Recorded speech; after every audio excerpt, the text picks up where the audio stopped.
ඇත්තටම කියවීම කියන්නම හීනයක්. මොකද දන්නවද?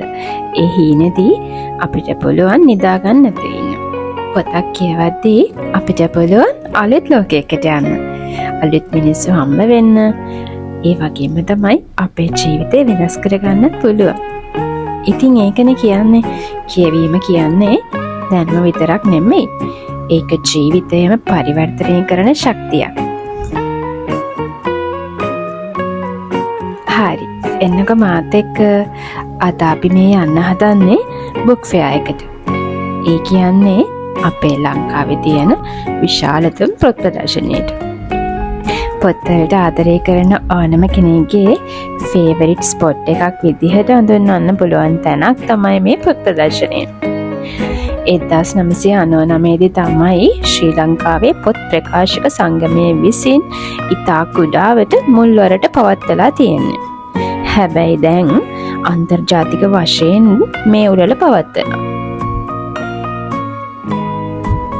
ඉතින් මේ බුක් ෆෙයා එකෙන් අලුත් ලේඛකයන්ට වගේම පොත් කියවන්න කැමති කට්ටියත් එකම වේදිකාවකට ගන්න පුළුවන් වෙලා තියෙනවා. ඉතින් ඒක ගොඩාක් වටිනවා. සාමාන්‍යයෙන් ලක්ෂ 2කට වඩා වැඩි පිරිසක් මේ පොත් ප්‍රදර්ශනයට සහභාගී වෙනවා කියලා තමයි කියන්නේ. ඉතින් මෙතනදී මම දැක්කා බහුතරයක් හරිම උනන්දුවෙන් උද්‍යෝගයෙන් පොත් තෝරනවා. ඒ පොත් තෝරන්නෙත් පොත්වල පිටු අතරින් එන නැවුම් සුවඳ විඳිමින් තමයි.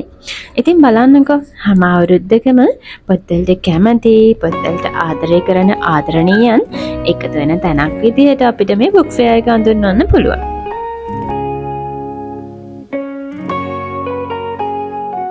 ඉතින් කලින් අවුරුදුවල වගේම මේ අවුරුද්දෙත් අලුත් ලේඛකයන්ගේ පොත්, පරණ ලේඛකයන්ගේ පොත්, ඒ වගේම චුටි බබාලගේ පොත්, අධ්‍යාපනික පොත් වගේ ගොඩාක් පොත් අපිට මේ බුක් ෆෙයා එකේ බලා ගන්න පුළුවන්.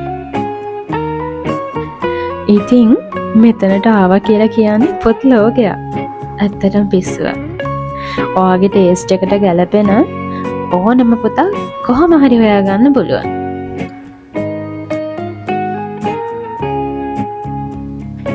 ඉතින් අපි නම් බුක් ෆෙයා එකට ගියේ 4 වෙනිදා.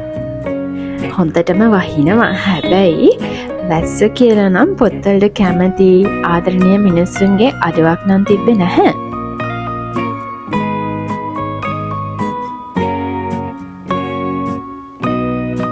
ඉතින් පිග්මී ඇප් එක තිබ්බ නිසා අපිටත් පුළුවන් වුණා ෆ්‍රී ටිකට්ස් ගන්න.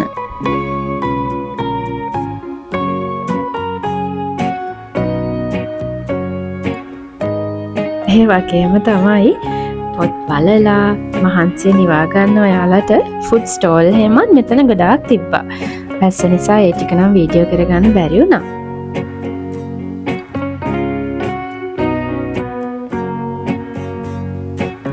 ඔයාට මේ අවුරුද්දේ ඒ කියන්නේ 2025 බුක් ෆෙයා එකට එන්න බැරි වුණා කියලා පොඩ්ඩක්වත් දුක් වෙන්න එපා.